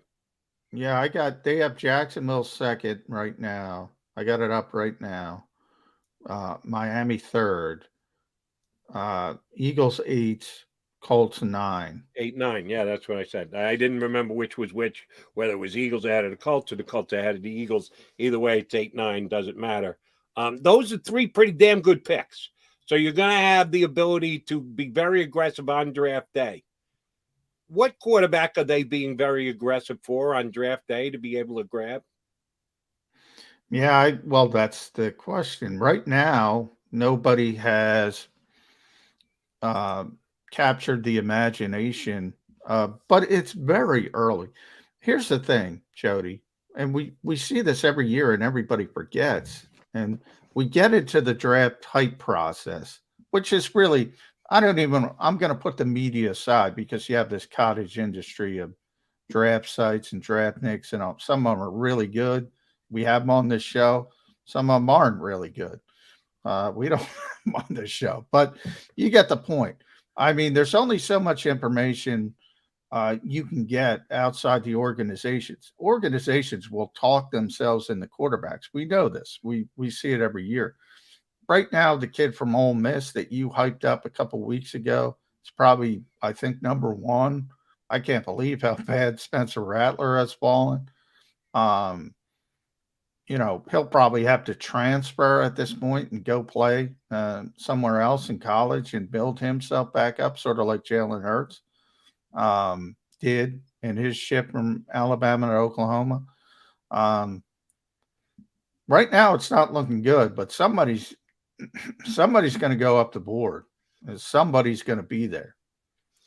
Well, one thing I will kind of disagree with you with, it's not as early in the process as it was.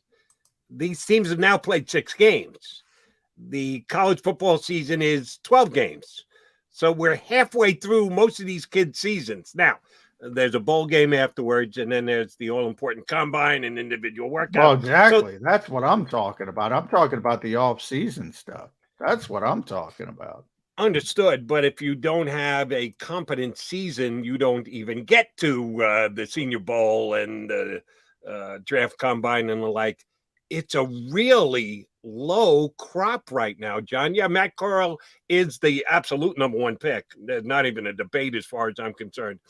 Malik Willis, the kid from Liberty. Oh, they'll talk themselves into Malik Willis. He only threw 3 interceptions this week against Louisiana Monroe.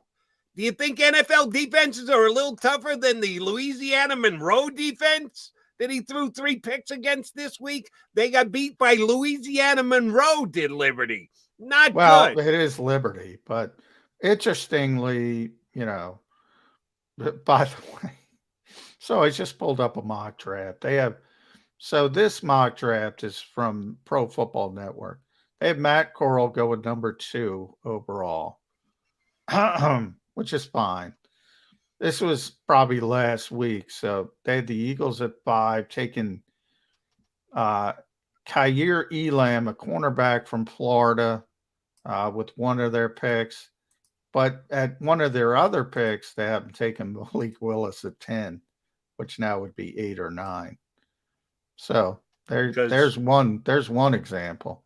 Malik Willis is looking like a slightly larger version of Jalen Hurts right now. That's a good point. You already have Jalen Hurts. What the heck do you need with Malik Willis if you got Jalen Hurts? Well, you keep the same stupid RPO offense, and you hopefully have a better how's that working? Template to run it. How's the RPO offense working these days?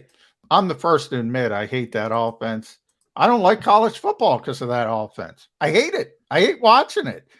It's ugly. I tell you all the time. And here's the point I want. I'm sorry, John. Go ahead. I mean, but that's just personal. I just don't like that offense. But if you're trying to build an offense around the strengths of the players, I get why you do it, but it's not fun to watch. I will say that.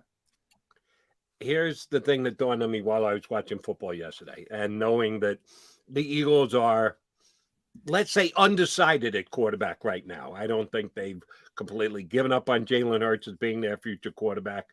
I think they're leaning in that direction after the last couple of weeks. He is now, and again, we can get into the debate of how to best judge a quarterback, much like Pro Football Focus. Certain things that they put out, I'm going to give you one thing.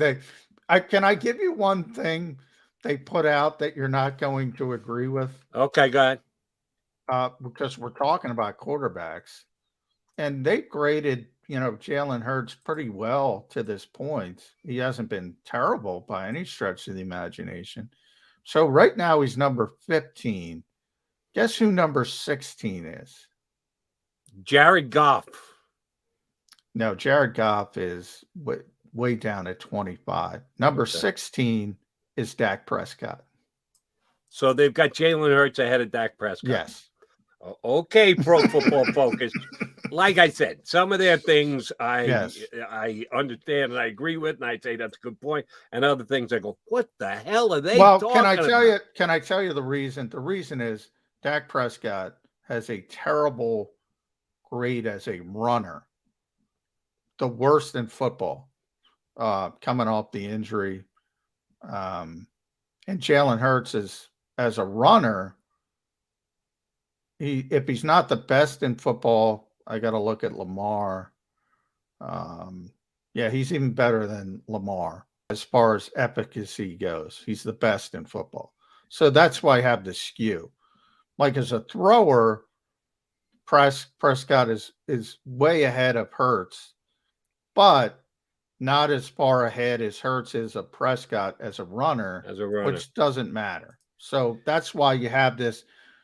And that's where I defend Pro Football Focus. They're just grading each play and saying, okay, what have you done on this play? And Dak is not a runner at this point, so it gets skewed. And that's why you need to add the context into these. Yeah, and some of their things grades just completely miss out on context, as in Dak Prescott ranked behind Jalen Hurts at this stage. Can't be in any real world focus. But here's the point I was trying to get at. And it just dawned on me how large this list is. And I'll make it a question, and then I'll give you what I jotted down here. Realistically, John, and I think of you as a very smart football guy and a guy who can play general manager for teams around the league. Shoot, I do it all the time on my national radio show, so we can do it here on Birds 365 too.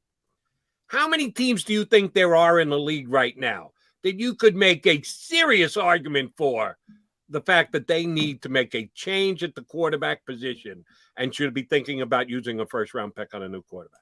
All right. Well, let's see. Tampa Bay, no. I got the I'm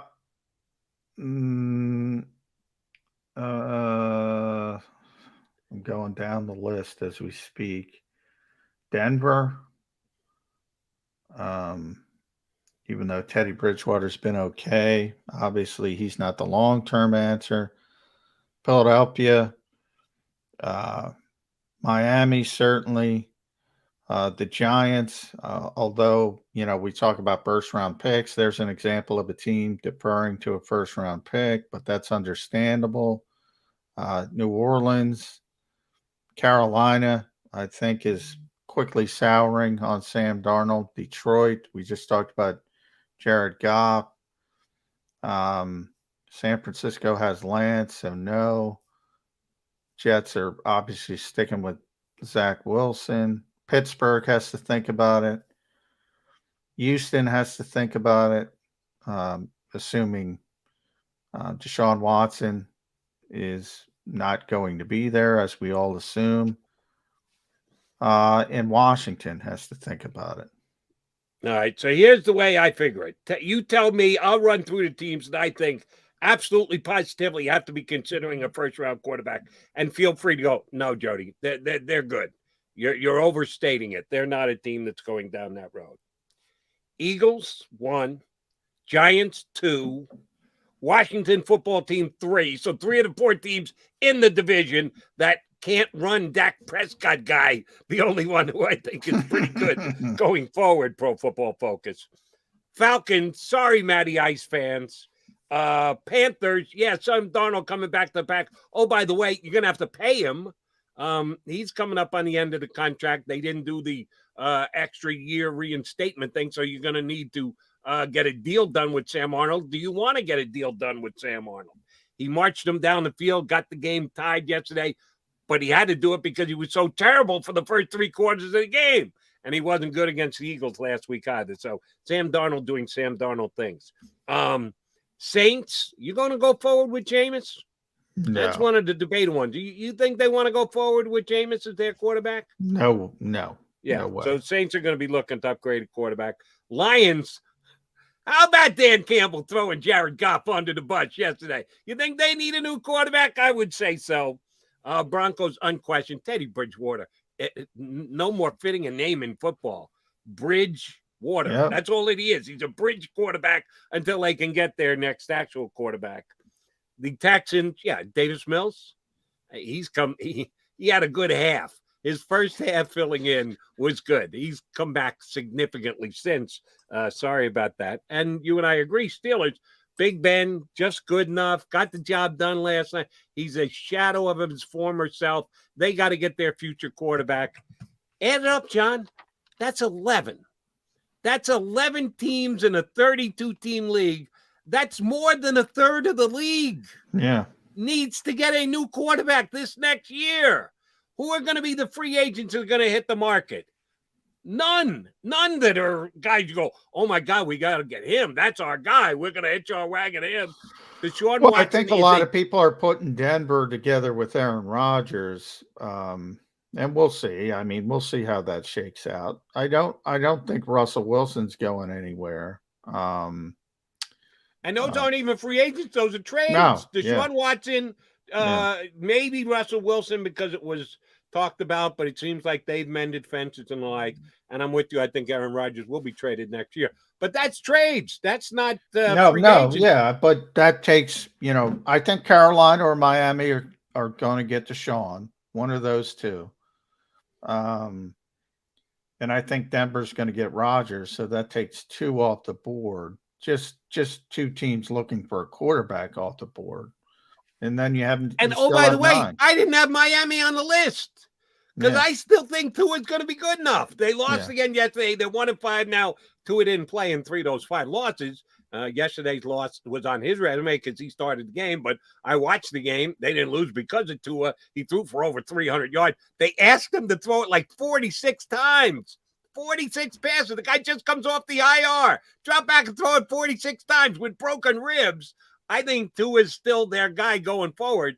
But if you're putting Watson on them, that's a team that I don't even have on my list of 11 that need new quarterbacks.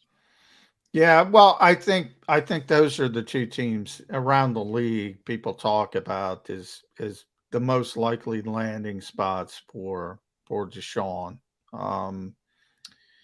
Yeah, and that would knock it down to 10 teams because you didn't have Miami. So 10 teams looking for upgrades at quarterback. And then there's some other wild cards, there's always wild cards with aging quarterbacks and expensive quarterbacks. Like Cousins is playing great, but they might not want to pay him again. I mean, that nobody has done better at leveraging himself to get constant extensions at high level, and they just might pull the plug because they're a bad team with a bad head coach. They're probably going to fire the head coach, and then they might want to go in a different direction. So there's always, and if he's a free agent, then all of a sudden he's top of the free agent market outside of Rodgers, Watson. There's always a couple curveballs. We'll see what those curveballs are because they're not looking too curvy to me right now. That's the point I'm trying to make. It's a weak quarterback draft class. Malik Willis. I found this out yesterday. I did not know this. Mississippi plays Liberty in 2 weeks. That's a big one. It is. Who would have thought that the most highly scouted game in college football this year might be Mississippi against Liberty? Because they're the two top quarterbacks as of right now. And Malik didn't have a real big game this past week to hang their hat on. But Eagle fans, and I tried to find out because, it's got to be on TV somewhere. They don't schedule these things. By the way, Jody, can we talk about Nick Sirianni getting the question? Scott brought it up a little bit. Already being asked to give up play calling after 6 games. I mean, you and I had that discussion, but like I'm more open to a CEO type coach, hiring one originally, but I know why teams don't hire him. If he were to give up play calling for Game 7, he's basically signing his death warrant. He's basically saying, "I can't do this job. Right. Fire me." I mean.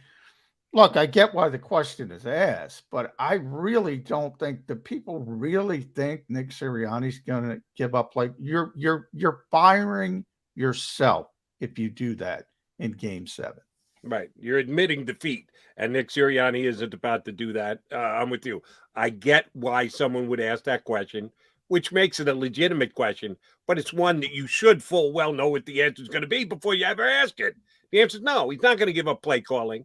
I believe that those offensive guys who come in, that's the most important thing on their plate, that they have to be good play callers. I think they look at themselves that way. I think they look at the people who hired them, look at them that way. So it came as no surprise that he answered the question the way that he did. Yeah, he's not going to give up play calling anytime soon. And oh, by the way, who's he giving up play calling to? Well, Shane Steichen. He's been a great play caller in his history in the National Football League. No, if they had, because Johnny Mack brings this up all the time, and it's a very legit point. They didn't hire the wise veteran, the tremendously experienced individual to be a guy to help get the Eagles coaching staff through tough times, who's been through the wars before. That person is non-existent on the Eagles staff. So there isn't even someone to hand it off to that you go, all right, well, at least this guy's done it before. Maybe. Well, they don't have that guy on the coaching staff. They do have Jim Bob Cooter as a consultant. Who, what, where? What? Could you pick Jim Bob Cooter out of a lineup? Yeah, I saw him. Nick Sirianni, he was walking out one day. There's Jim Bob. Yeah, I know Jim Bob. Okay, so I love the name. What's his? Did I miss him on the website? And I know websites aren't everything, but the Eagles have their official website listed of coaches, right? I'm looking here for Jim Bob Cooter. Nowhere to be found. Yeah, it was the most bizarre thing. I think it was during one of the Jets practices in training camp. He just dropped his name out of nowhere, right. Nick Sirianni. It was hilarious. And then a couple of weeks ago at the NovaCare complex, we're doing our press conference with Nick, and Jim Bob walked out the side door, and he said, "Oh, there's Jim Bob." We're all like, it's the most bizarre thing in the world. But I only joke about it because Jim Bob, he did call plays with Detroit. He was their offensive coordinator. Shane Steichen called plays with the Chargers with, Justin Herbert. He did a pretty good job. There are guys who've called plays before, but yeah, he's not giving up play calling. Yeah, I don't see that happening anytime soon. And yeah, Jim Bob would have to take a pretty big jump up to go from not even officially listed as a coach to the play caller in 1 week time. Hold on, Jim Bob, come over here. I'm talking to the guys on the media. Just come, wave, and I'll probably introduce you as our new play caller. That's not good optics, John McMullen. No. We try and give you good optics every day here on Birds 365. We'll come back. Yeah, let's put a bow on the show. We still got 10 minutes left to go here on Birds 365. Stay with us.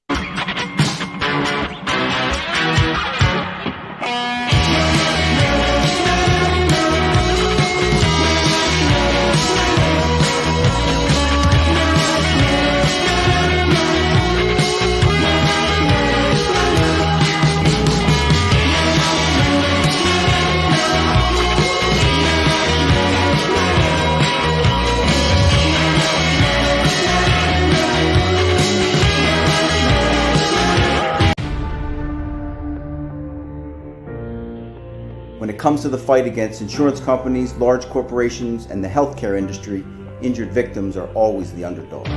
But that doesn't worry us. At Messa & Associates, we're an injury law firm from Philadelphia, and we come to fight.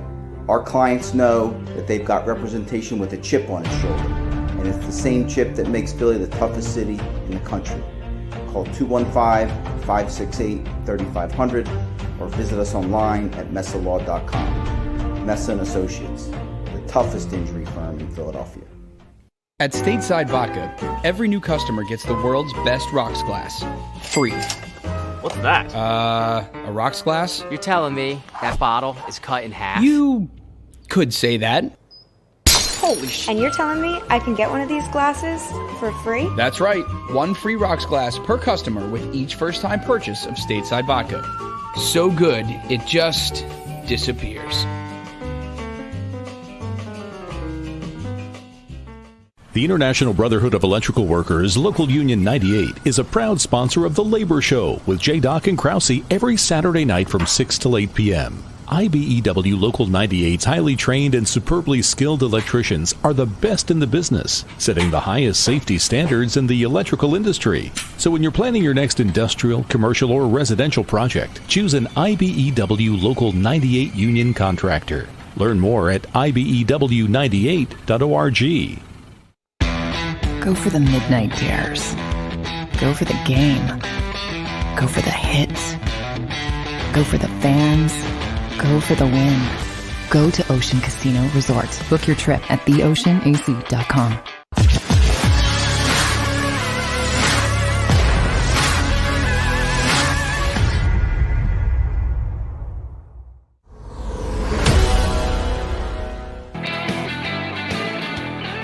John McMullen, Jody McDonald, your Mac Birds 365. Guys, last couple of minutes of this Monday gathering. We thank Scott Grayson from Fox 29, who was on with us earlier. If you're just jumping on now, go back and rewatch because Scotty was really good. We enjoyed having him. Tomorrow should be fun. Our boy Jimmy Kempski, part of the Marlton Mafia. That's my hometown. No, we got the McMullen Mafia out there. We also have the Marlton Mafia, of which Jimmy Kempski and I are two top members. Kempski will be great tomorrow. And one of the reasons why I wanted to get Jimmy on, I asked John yesterday, hey, can you reach out? I'll reach out. Just let's try and get Kempski on. And we did. We got him booked in for tomorrow in the first hour of the show. No one covers free agent compensatory picks as well as Jimmy Kempski. That's Jimmy's brand. It really is. That and his little stick figures, which are phenomenal.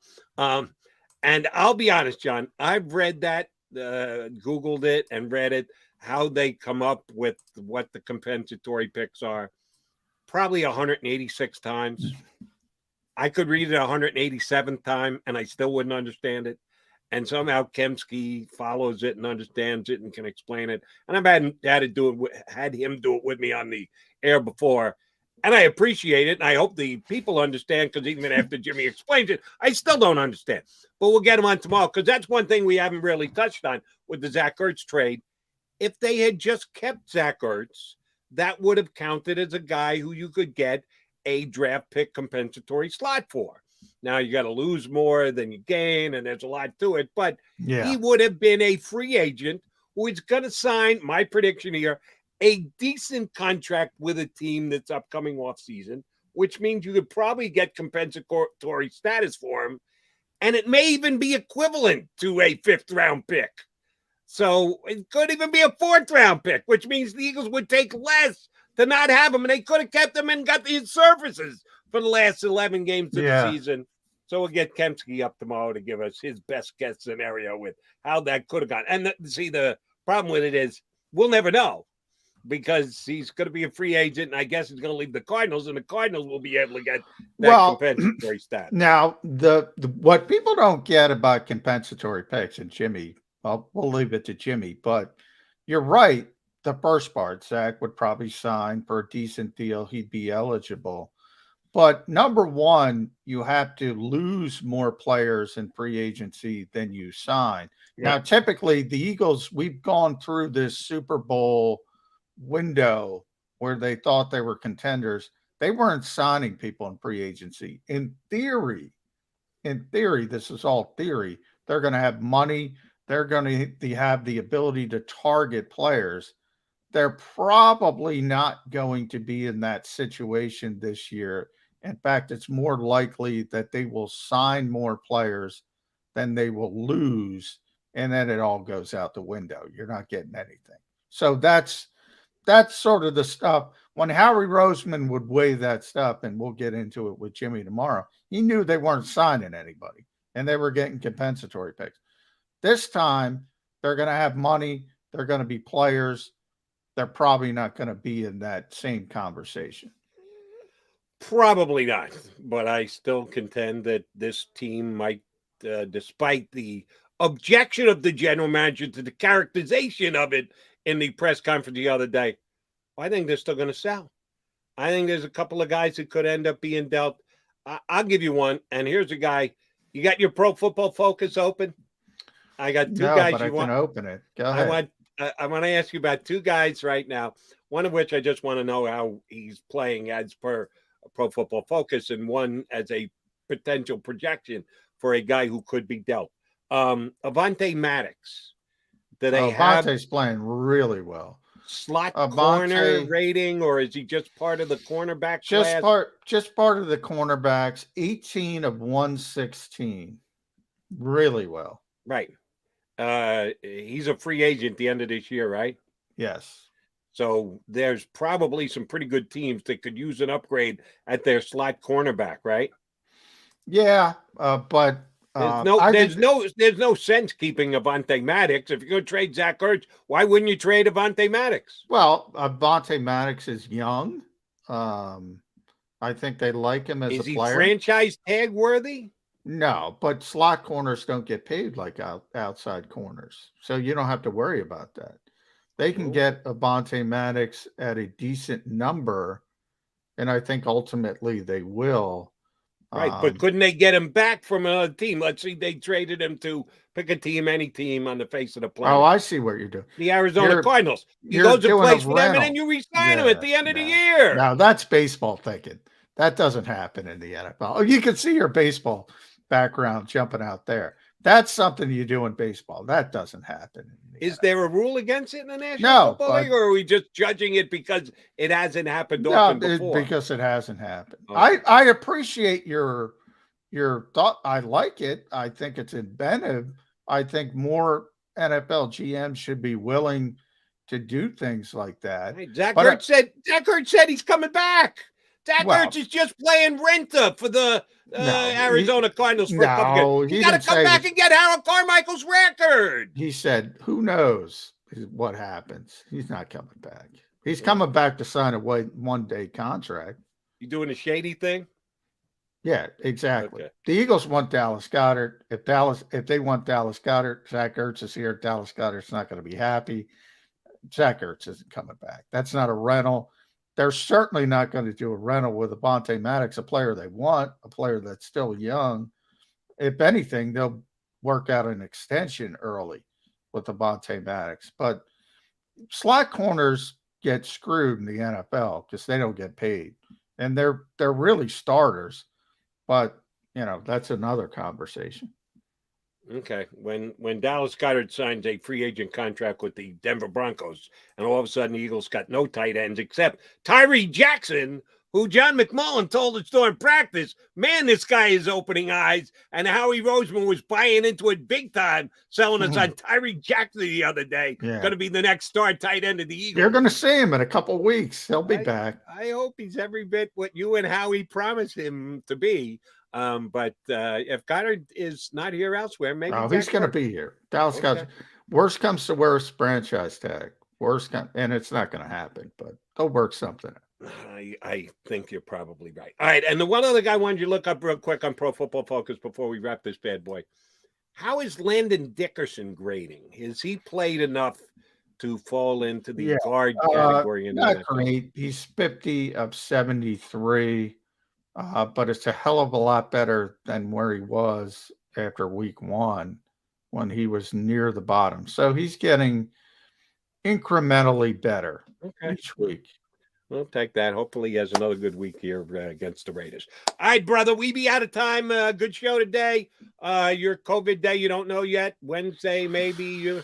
99% Wednesday. It's a regular week. So, yeah, but the schedule is not out. It'll be out later today. All right, we might have to juggle a couple things because Wednesday I was able to get Seth Wickersham, ESPN football writer, who's got the tell-all book about the New England Patriots, which just was released this week. I haven't had a chance to jump into it yet, but I've read some reviews on it, and there's some pretty juicy tidbits in there about the Patriots, even going back to By the way, I also want to tease Marcus Hayes on Thursday. Did you see Marcus's column? I have not. Bench Jalen Hurts. Really? First one. Okay. First one. So somebody was going to go there sooner or later. And it doesn't really surprise me that Marcus is first. Cool. Marcus on Thursday, Seth Wickersham on Wednesday. Tomorrow we got Jimmy Kempski joining us, so we got good guests coming your way here on Birds 365. J-Mac and I will be back in 22 hours. Have a good day, Birds fans. If you missed any of today's show on the JAKIB Media channel, listen to the podcast on your way home. Available on YouTube,